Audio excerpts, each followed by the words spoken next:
regulate interstate commerce. But in recent years, the court has erected a number of new barriers. Last year, for example, it ruled that a federal law allowing sexual assault victims to sue their attackers in federal court was unconstitutional because it didn't involve commerce. Now comes this case, in which the lower court said, among other things, that the federal government's migratory bird rule is justified because fishing and hunting and bird watching are clearly commercial activities in which state lines are crossed. But Tim Bishop, the lawyer representing the Illinois municipalities, will tell the Supreme Court that that has nothing to do with the regulation of ponds at issue in this case. If the fact that something is used by a migratory bird during its peregrinations is enough to establish Commerce Clause jurisdiction for the federal government, there is nothing outside federal power. Every tree that a bird roosts in, every field that it feeds on, every pond and puddle that it lands on is within the federal power. Migratory birds flying interstate is not commercial. The Environmental Defense Fund's Tim Searchinger counters that the Corps of Engineers has only invoked jurisdiction in 1% of the cases involving isolated waters. The whole basis for environmental law, he says, is that if there's no federal standard, states will be pitted against one another to offer businesses the best financial deals, no matter what the cost is to the overall environment. Even more to the point, he says, the regulation here involves commercial activity beyond hunting and bird watching. The construction of a landfill is commercial activity. I might add that when you threaten the groundwater source for thousands of people, it's going to affect a lot of commercial activity as well. So this is commercial activity. But the municipalities, Tim Bishop contends that that argument is a perversion of the Constitution's delineation of federal-state power. This really is, in a sense, the furthest reach that any agency has ever tried of extending federal jurisdiction into matters of local control. Mr. Searchinger responds that if the nation wants to continue to have and improve its environment, there must be some sort of federal review. Now, I think most of us would feel that if someone proposes to put a huge landfill in a lake, that raises some big environmental concerns and someone should look at it. The municipalities say they have looked at it, that the state of Illinois has too, and that is enough. The federal government, backed by environmental groups, says that Congress has determined it is not enough. Now the Supreme Court will decide what Congress intended, and if it did intend to regulate such waters, whether it has the power to do it under the Constitution. Nina Totenberg, NPR News, Washington.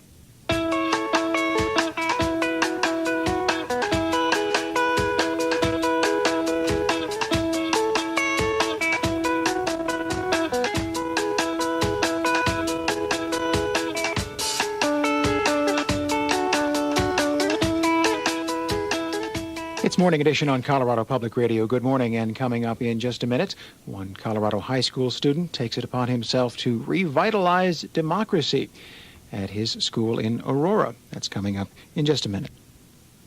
It's 19 minutes after 8 at Colorado Public Radio, KCFR in Denver, 90.1 FM. In Gunnison, you hear us at K206BE at 89.1. Colorado Public Radio is supported by Telcian, offering optical engineers the opportunity to build networks that change the way companies use bandwidth. Telcian.com. We also get support from Denver eye surgeons, providing LASIK corrective eye surgery by board-certified ophthalmologists. DenverLaser.com. It's cloudy and 37 in Denver this morning. The Colorado Symphony Orchestra performs music from Richard Wagner about a Dutch sea captain. And a surprise musical birthday present Wagner wrote for his wife.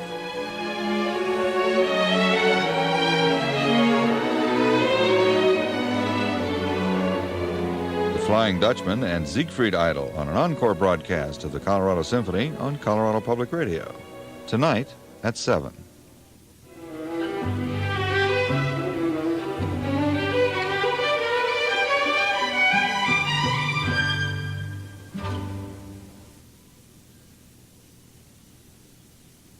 This is Colorado Public Radio. I'm Dan Dreyer.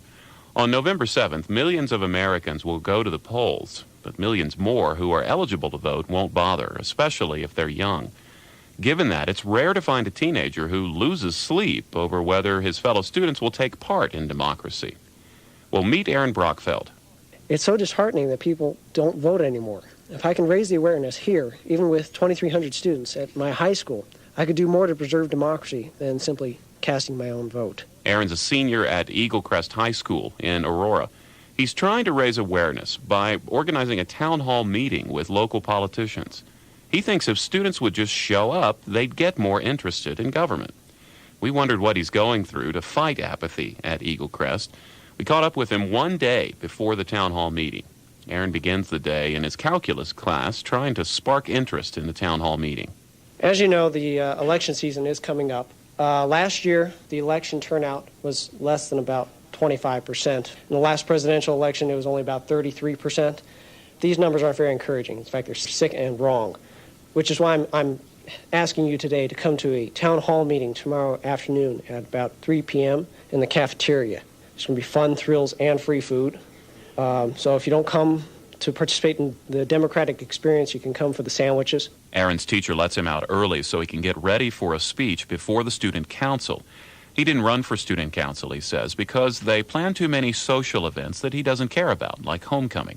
But he knows they can help him. If I can get their support, it'd be really good because they know a lot of people and they could have a lot of friends and they could bring them to the town hall meeting. Let me ask you this. Are you nervous about talking in front of the student council? Oh, no. They know that I'm coming to them with something they need to hear. I've talked to them before. In fact, just last week, that's why I'm coming back today, is because I was cut off by the bell. They stick me last. They don't want to deal with it. Do you feel left out? No, I just, I know that some people would rather avoid it than deal with it, and that's fine, because it is troubling to think that you're responsible for the revitalization of democracy. Revitalizing democracy. That's how big Aaron thinks. One teacher told us he's a 45-year-old in a 17-year-old body. He's tall and gangly, clutching a file folder and marching purposefully through the school, not really noticing the students around him. And he's persistent. That's why he's come back to student council, even though they seemed to dismiss him before. Their meeting's about to start, and Aaron checks in with the student council president. You giving a speech? Yeah, you told me I could. Yeah. We'll wait till everybody gets settled in. Hey, can everybody have a seat quickly, please? All right, can I have your attention? Aaron is going to give a brief presentation. Please be respectful. This class that you're in is an elective. Nobody is really forced to join student council. In fact, you all had to prove in an election an interest in improving the community of Eagle Crest in order to join. Aaron tells the student council why democracy is important, why his town meeting should be supported, and yes, that there's free food. After his speech, some ask questions, and they really seem interested this time. Everybody needs to go. It's going to be so awesome, and I'm so excited, and if you don't go, then I'm going to be very angry. So. Apparently, there's been a better reception than I first expected. I'm finding that they're actually helping me promote it, and they're really supporting it. I'm actually quite pleased. So where are we going now? We're going to the lunchroom, the scene of tomorrow's event. And why are we going this way? I need to tell people that there's an event tomorrow that they need to come to, and so I'm going to talk to as many people as I can. Aaron doesn't care who he approaches. He just does it. He makes the same earnest pitch, whether it's to a table full of giggly freshmen, disinterested jocks, or this eclectic group of teens. Now, Aaron is Leave It to Beaver. These folks are Buffy the Vampire Slayer. They take over a corner of the cafeteria, and for lunch, they suck down tubes of liquid sugar called squeeze pops. I'm inviting you to a town hall meeting to bring in all these politicians, hear what you got to say. There's going to be free food. I'm going. You're going because of the food? I'm not that into politics. Why not? Because I try to stay out of it, because I don't really think that no matter how much we try to give our opinion, I don't really think it matters. Aaron? Come to a town hall meeting? She doesn't think that anytime she gives her opinion that politicians really care. Like, they may tell you that they want to listen to you, but some politicians do it because that's what people want to hear. Well, you can tell them that if they don't listen, that you won't vote for them. Do you think that would make a difference? Not really. But shouldn't you try at least? I used to try. I don't think it'll make a difference if I say anything or not. So give up. Thank you for your time. What's your reaction after that? Well, it's important to realize that some battles can't be won. Yeah, sometimes you just got to say, look, I got other things to do. It's not worth my time to waste my time when I could be talking to someone who does care. We left Aaron that day. He had to pick up the food and prepare to be the moderator of the town hall meeting.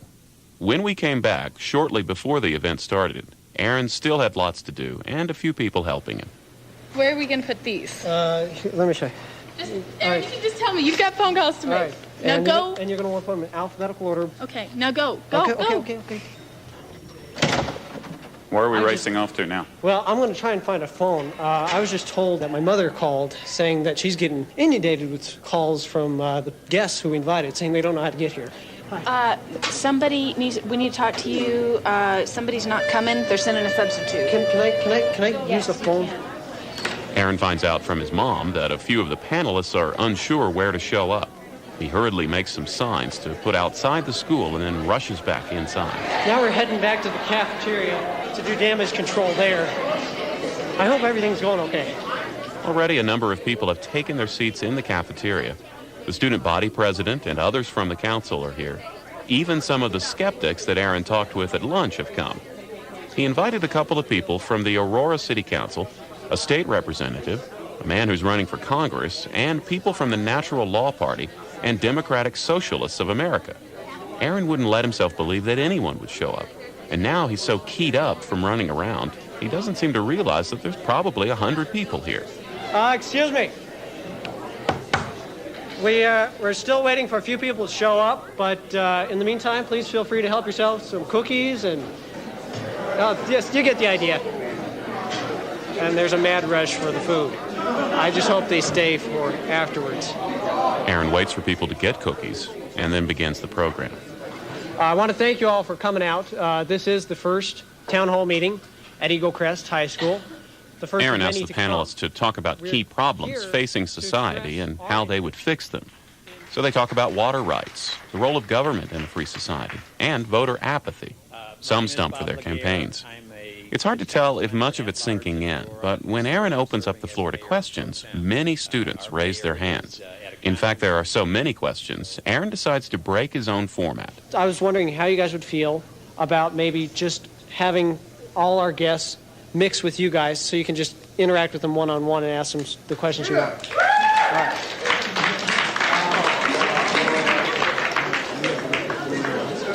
They didn't leave after the cookies, they didn't leave during the long-winded speeches, and they even rushed forward to ask questions. To Aaron, that's the best part. When the people in the audience just sort of swarmed the guests up at the tables, I was just quite pleased, dandy, you know? A couple of days later, I got an email from Aaron. He wanted me to know that the town hall meeting had changed things at Eagle Crest. He wrote, patriotism and renewed interest in government have swept the school.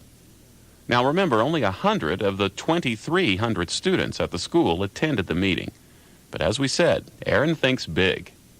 Aaron's planning the next town hall meeting for Eagle Crest High School this Thursday, his birthday, the day he's old enough to vote. I'm Dan Dreyer.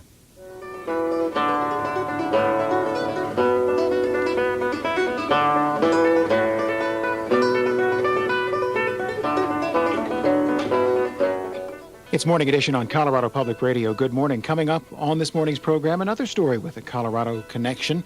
Bob Spangler, having admitted to pushing his wife off a ledge at the Grand Canyon years ago, now has Park Service officials investigating other deaths.